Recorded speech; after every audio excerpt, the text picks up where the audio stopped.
Pressionados pela crise econômica, brasileiros adotam novos hábitos na hora de consumir. Assunto do nosso bate-papo com a psicóloga Tatiane Santos.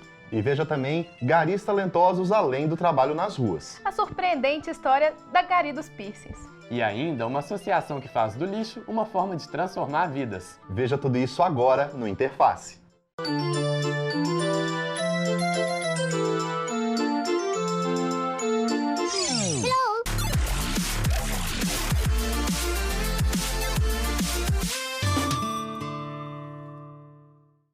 Do boom da economia entre os anos de 2004 a 2010 para a atual crise que aflige o país, os brasileiros puderam conhecer em menos de uma década o poder de consumo e a queda dele. A diferença de classes, que sempre foi o calcanhar de Aquiles do Brasil por alguns anos, chegou a perder o protagonismo quando todos os brasileiros fizeram girar a roda da economia.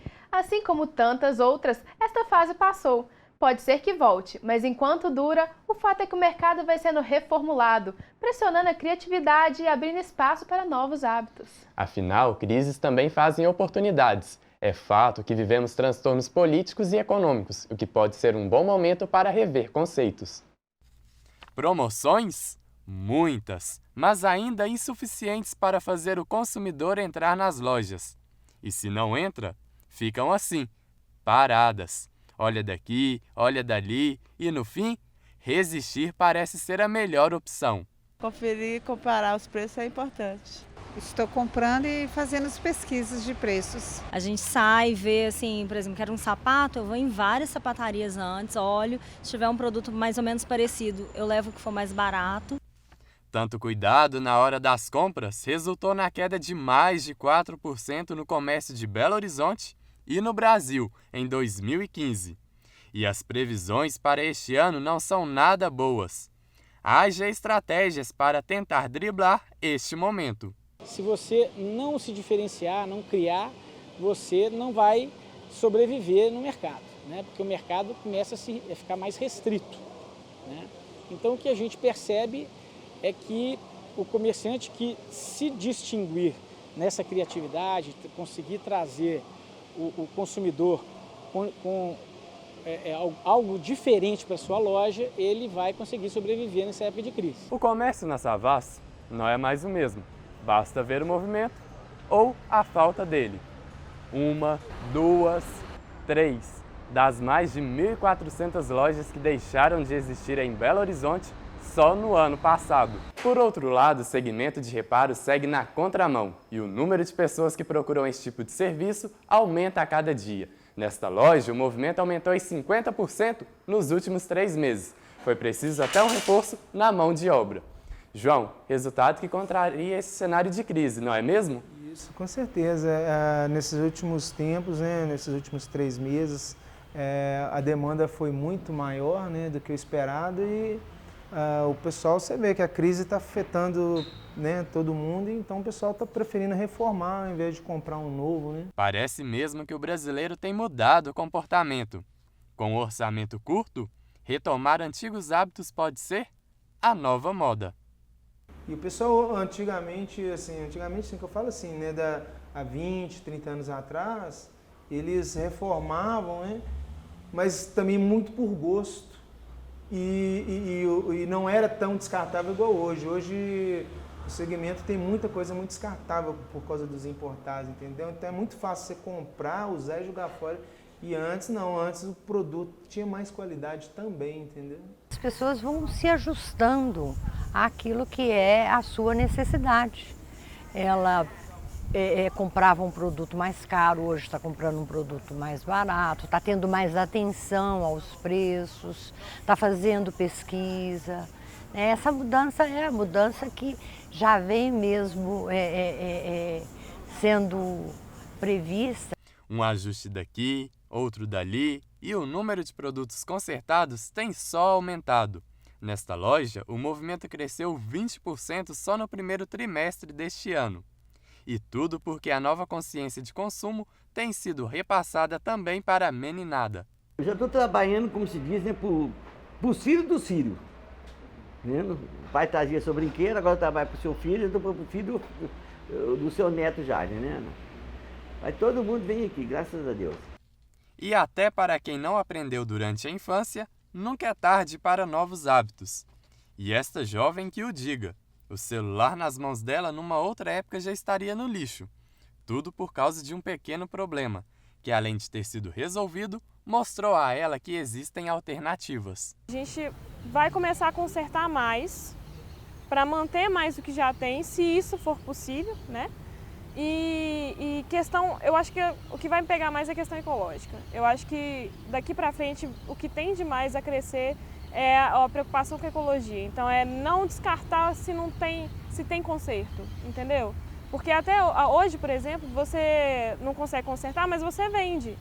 Você não joga fora. Então você vende e compra um outro. Mas acho que a tendência agora vai ser consertar. Eu vejo questionando hábitos novos, porque a ideia de consumir pela modernidade, pela tecnologia, ela é o atendimento de uma das necessidades que não são básicas. Então, na verdade, os hábitos antigos, eles permanecem, mas eles foram deixados em função da existência de algo mais novo, né? Mais moderno. E se o momento é de crise, é também de aprendizado, de perdas e ganhos. E por que não? De expectativas. Acabe a crise, mas o pessoal continue reformando e a gente vai seguindo aí, crescendo sempre, né? Estudos do Sebrae apontam que 4 fatores interferem no comportamento do consumidor. São eles culturais, sociais, pessoais e psicológicos. E o campo cultural é o que tem maior influência sobre os consumidores. Nele, as pessoas adquirem valores e percepções da sociedade. Uma das questões que vamos abordar agora na nossa conversa com a psicóloga Tatiane Santos. Tatiane, seja bem-vinda ao Interface. Obrigada. Seja bem-vinda, fique à vontade. E para começar esse nosso bate-papo, a gente percebe essa questão de mudança de comportamento do brasileiro, que ele abre mão do ser para o ter. Não é isso mesmo, Elisa? É isso mesmo. E a gente pode concluir, então, que eu sou aquilo que eu compro? Pois é uma espécie de ilusão, né, construída aí principalmente pela influência da mídia e de determinados padrões que vão sendo constituídos aí ao longo do nosso desenvolvimento. E você falando aí na mídia, você acha que a mídia ela tem um poder de fato assim nos consumidores? Sim, com certeza. Principalmente nesse contexto de crise, né, o que a gente percebe é que muitas empresas já pensam em estratégias justamente focando no comportamento desse consumidor que está aí diante de uma série de questões, né, do desemprego, nós estamos num momento também de crise política, então tudo isso acaba influenciando, né, no comportamento de modo geral. E falando dessa questão do comportamento, um carro estiloso, da moda, um tênis bacana, muitas dessas questões é mais um status para o consumidor do que realmente uma necessidade. Uhum. A gente pode definir mais ou menos como isso? Ou ele está mais preocupado em realmente demonstrar que ele tem isso? Pois é uma questão bastante complexa, né? Porque o padrão ele está aí. Né? E embora às vezes ele venha via mídia de uma forma muito direta, assim, de uma maneira muito clara e objetiva, ele também opera de uma maneira assim, bastante discreta e velada até. Então, eu vou me desenvolvendo pensando então que ter um carro de determinada marca, vestir uma roupa de determinada marca, vai me trazer uma satisfação. Né? E quando isso, na verdade, não é bem assim, né? Essa satisfação, então, ela seria apenas também da ordem da ilusão, né? Porque aí eu vou ter aquilo e a partir do momento que eu tenho, aquilo já não faz mais sentido. Então, eu vou querer comprar mais e mais e mais. Uhum. E recentemente o Banco Credit Suisse ele fez uma pesquisa no ano de 2014 e apontou que o brasileiro é o país que mais gasta com futilidades dentro dos países emergentes. Você acha que isso tem a ver com a cultura de cada país? É complexo dizer porque nós temos vários países aí sobre o capitalismo, né, com o capitalismo operando. Então, nós temos dos mais diversos aspectos aí operando. E aí é difícil dizer, assim, o lugar que o Brasil ocupa nesse sentido, porque uma vez que temos o aspecto da singularidade, tanto aqui no Brasil como fora, nós também podemos perceber essa ação aí do consumo operando de uma maneira muito significativa na vida das pessoas. Uhum. A gente tem uma pesquisa muito interessante, Matheus e Tatiane, do SPC Brasil, de fevereiro de 2016, que diz que eram 58 milhões de endividados, quase 40% da população brasileira. Isso é um dado alarmante, né? Sim, a gente pode dizer assim, que o brasileiro ele abre mão assim, das coisas que ele necessita de fato para manter o status? Pois é, eu acho que o consumismo e o capitalismo ele tem interferido na vida das pessoas de uma maneira quase que cruel, assim. Então, hoje você vê que não é ao contrário do que se pensa, assim, que é a mulher que está à frente do consumo, não. As crianças também estão aí, os adolescentes, adultos, idosos. Vende-se um ideal, né? Um ideal que vem aí, como eu estava dizendo, velado, né? Então, tem uma questão da personalidade se adequando aí, vem uma questão de crenças, de status. A gente percebe que essa questão do consumismo ele começa desde pequeno com as crianças, né? Desde cedo, né? Querendo escolher que roupa usar, não é, Elisa? Já é algo muito natural, né? E os pais devem ficar atentos, inclusive perceber como que a criança desde muito nova já diz que quer tal marca, que já sabe se vestir sozinha. Qual que é o perigo disso? Olha, como eu estava dizendo até anteriormente, tem sido muito cruel, né? Então, é importante que os pais fiquem atentos, assim, por exemplo, entre o intervalo de um desenho e outro, assim, que parece uma coisa boba, que está aí naturalizado, vem ali um intervalo e aí logo uma apresentação ali de um tênis, de um brinquedo, e aí a criança logo já se interessa. E, na verdade, não é exatamente, ela quer o brinquedo, mas é porque tem toda aquela questão da mídia ali influenciando também a criança, né? Muito obrigada pelo esclarecimento. Eu que agradeço. Mais uma vez, muito obrigado, né, por ajudar a ampliar, né, a gente entender esse comportamento do brasileiro. Seja bem-vindo aqui ao Interface. Obrigada. Eu fico por aqui, mas daqui a pouco Rodrigo Nigri traz as histórias surpreendentes de garis talentosos em Belo Horizonte. Nós vamos para um rápido intervalo. Não saia daí que o próximo bloco tá cheio de novidades.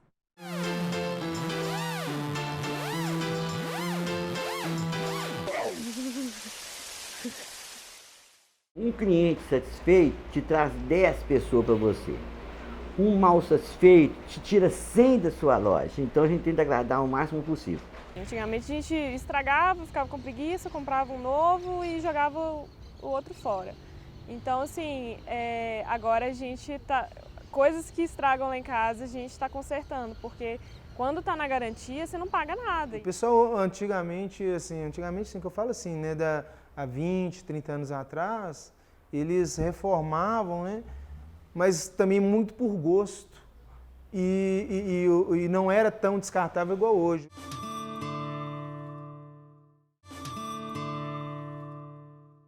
Eles chegam a percorrer 25 km por dia. Podem alcançar a velocidade de 7 km por hora. E entre uma corrida e outra, removem diariamente até 3.000 toneladas de rejeitos nas ruas de Belo Horizonte. Muitos podem estar pensando, será que eles estão falando de atletas? Pode até ser, dependendo do talento deles, não é, Rodrigo? Exatamente, Elisa. Mas nós estamos falando de garis que podem ser atletas, atores, instrumentistas, cantores, enfim, talentos que na correria do dia a dia acabam escondidos pelo simples uniforme laranja. Para a maioria dos brasileiros, o dia começa entre 5 e 6 horas da manhã. Depois do café, momento de ir para o trabalho, e no caminho a pressa é tanta que alguns personagens do dia a dia passam despercebidos. Vestidos de laranja, eles são os responsáveis por deixar a cidade mais limpa. O dia a dia do gari não é quando ele chega na garagem, né, no setor de trabalho. É a partir do momento que ele acorda ali, já se disponibiliza a vir para o serviço. Então já começa a assumir a sua identidade. Cada gari trabalha de um jeito, né? Tem os gari da varrição, né? Que varre a rua, né? E aqui, pelo menos, eu mantenho a guarita limpa, né? Tento manter a guarita limpa e varro o pátio e anoto as carroças, os carros e o que eles trazem, né? É puxado, né? É chegar aqui no setor de trabalho, trocar de roupa, tomar o seu café. E 8 horas já está saindo para a rua, que é para estar fazendo a coleta, né? Que é uma correria bastante intensa. E com toda essa correria, o que não faltam são desafios para esses trabalhadores. Os desafios são vários, então a gente corre risco de acidentes, a gente corre risco de atropelamentos, né, de cortes e torção, né, por exemplo, né. De acordo com a Superintendência de Limpeza Urbana, somente em Belo Horizonte são recolhidas 2.200 toneladas de lixo por dia, trabalho que é realizado pelos garis. Mas depois de tirarem o uniforme, eles demonstram talentos que muita gente não conhece. Hey, informando, mais que uma cartilha, Daniel do Rap aqui sempre na ativa. Comunidade sempre atenta para as consequências que poderão trazer doenças, vermes de qualquer espécie. Faça você a coleta seletiva, não custa nada e você salva a natureza. Estamos aqui dominando a situação, esse é o Gari trabalhando de coração. Saí do aconchego e fui ao encontro de Jesus, e fui andar com Jesus. O Daniel do Rap, ele começou a fazer rap exatamente lá em meados de 80. Meados de 80, começou a fazer rap. A partir do momento que eu já gostava muito de curtir um som, ouvia muito black music. Eu toco o teclado, a bateria, violão, um pouco de guitarra, contrabaixo e percussão. E no momento em que a cultura do país tem sido mais questionada, rimas ou alguns acordes podem fazer toda a diferença na vida das pessoas. A gente conhece pessoas, a gente passa mensagem, que as pessoas precisam entender que a limpeza faz parte da saúde. As pessoas respeitar mais, levar em consideração que Belo Horizonte, a cidade é a casa da gente, então a casa tem que ser bastante arrumada para não gerar transtorno. Então, levar essa ideia, sabe? É uma música que não estava nascendo nas academias, não estava nascendo nas faculdades, estava nascendo no gueto, a linguagem do povo mesmo. Eu não estava querendo assim o estrelato, não busquei estrelato nem nada. Eu queria caminhar e olhar para o lado, olhar para o outro lado e ter pessoas me acompanhando, entendeu? Ou então chegar mais na frente e ver um grupo dançando ali, ó. Conheço que cara, eu já dancei com ele, que cara, fiz aula com ele. E enquanto uns têm talento para a música, outros preferem esportes. Mesmo depois do expediente, a corrida não pode parar. Eu comecei a correr em 1986. O meu patrão corria. E eu via aquilo assim, não sei por que ele corre e tal. Aí um dia eu cismei de correr, né? Disse, vou correr também. E eu tomei gosto pela corrida e daí pra cá não parei mais. Corrida que o levou tão longe que foi um dos escolhidos para carregar a tocha olímpica. A nossa chefe chegou e perguntou se tinha algum maratonista. Eu quero um que esteja na ativa, né? Lá, é o Manuel Messias, né? Aí ele tá correndo ainda? Corre, corredor. O único que chega todo suado aí de manhã é ele. O reconhecimento vem como uma recompensa, para além do trabalho duro nas ruas. É a mesma coisa de estar ganhando um troféu, né? Porque quando você ganha um troféu, você fica, satisfeito, né? Poxa, eu ganhei um troféu e tal. Então, quer dizer, essa tocha é a mesma coisa. É até mais do que um troféu, porque você vai estar sendo aí, mundialmente, todo mundo está sendo filmado, todo mundo está te vendo. O mundo inteiro está focado na gente. Então, isso é muito importante.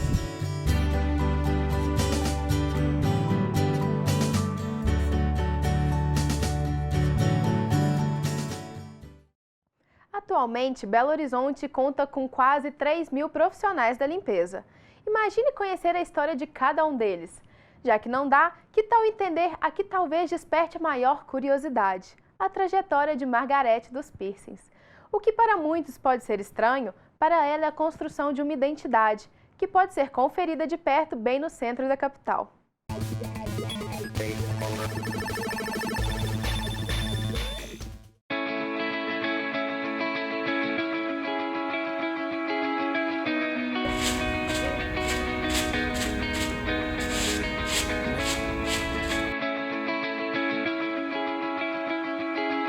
Meu nome é Margarete Maria da Silva.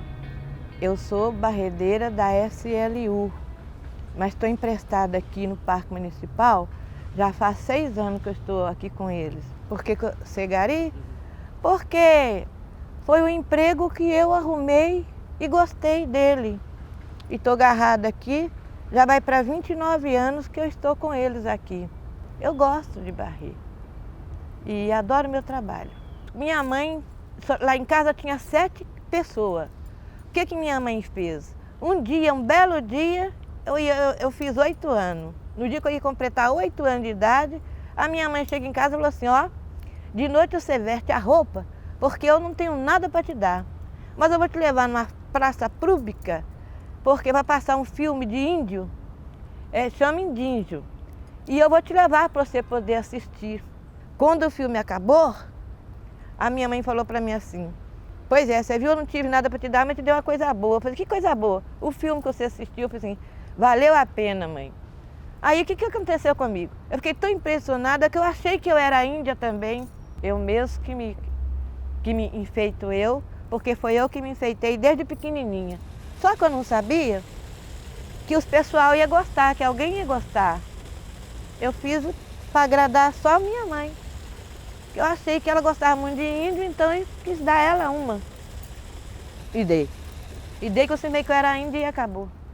Até hoje ninguém tirou isso da minha cabeça. Agora hoje eu entro nos ônibus assim, ninguém não me põe defeito não. Só fica olhando e me admirando e perguntando, só isso. Só, mas não me julga mais, não me chama de bicho nenhum. Mas toda hora o outro me chamava de bicho. Saía Luiz Cacheiro, papagaio, era aquela coisa horrorosa, porco-espinho, tudo eles me chamavam. Tudo quanto é defeito, os outros me punham. Agora não, porque tem gente que está aí pior do que eu. Outro dia eu cheguei a contar 111, eu contei até 111, mas depois eu não contei mais não. Essa Margarete veio lá do Cerro com muito problema, que aqui em Belo Horizonte, quando eu cheguei, eu fui um problema para as mães, para os pais, para os filhos, que eles me viam e quis colocar. Aí quer dizer que eu afetei Belo Horizonte. Isso que eu não queria. Eu não posso ser como ninguém. Aí eu notei que ninguém é como ninguém. Eu não posso comparar com o outro e nem eles podem comparar comigo. Eu sou eu e eles é eles. Cada um é um. Nós não podemos ser igual. Não podemos ser igual.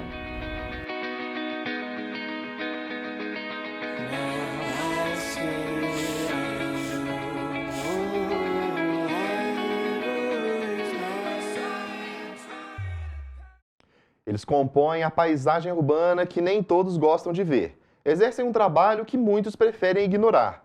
Os catadores de papéis encontraram numa associação de Belo Horizonte a capacidade de vencer o estereótipo de marginais para destacar o papel deles como cidadãos. Uma história perto de completar 30 anos.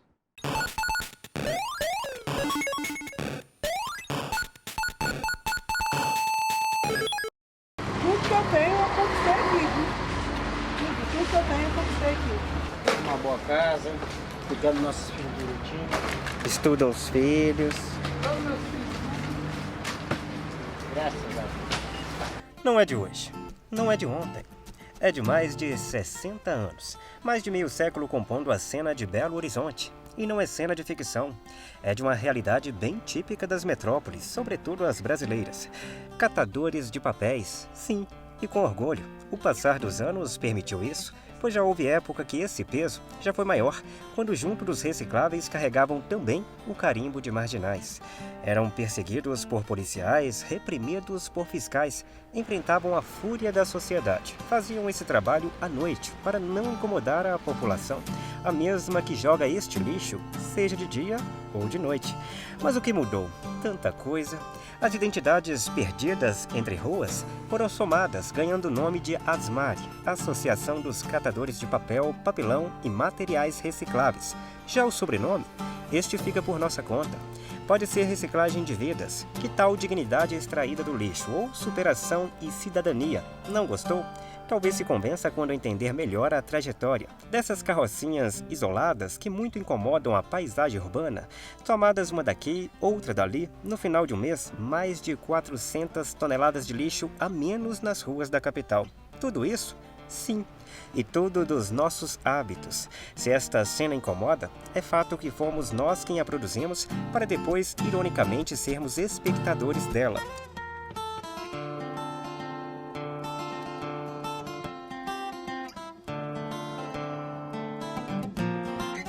Mas do lixo também se faz organização, também se constrói casas, se estudam filhos, tiram momentos de alegrias. Dá pra ser feliz também? Tá, só tranquilamente. Tem que brincar pra vida passar, né? Todo dia passar, você tem que brincar.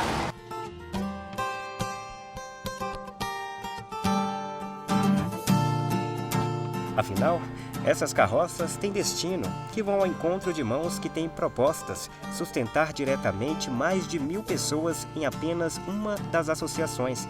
No mês, cada um pode arrecadar em média R$ 800. No outro, se tivermos sujado bem as ruas, quem sabe eles arrecadam um pouco mais. Além de catadores, são milagreiros. Transformam toneladas de lixo em poucos reais, que financiam vidas. Uma Asmari que deu certo, que teve início em 1990, mais precisamente em 1º de maio, Dia do Trabalhador. Então, que tal um bom dia? Deve fazer muito bem a esses trabalhadores que não sujam, limpam.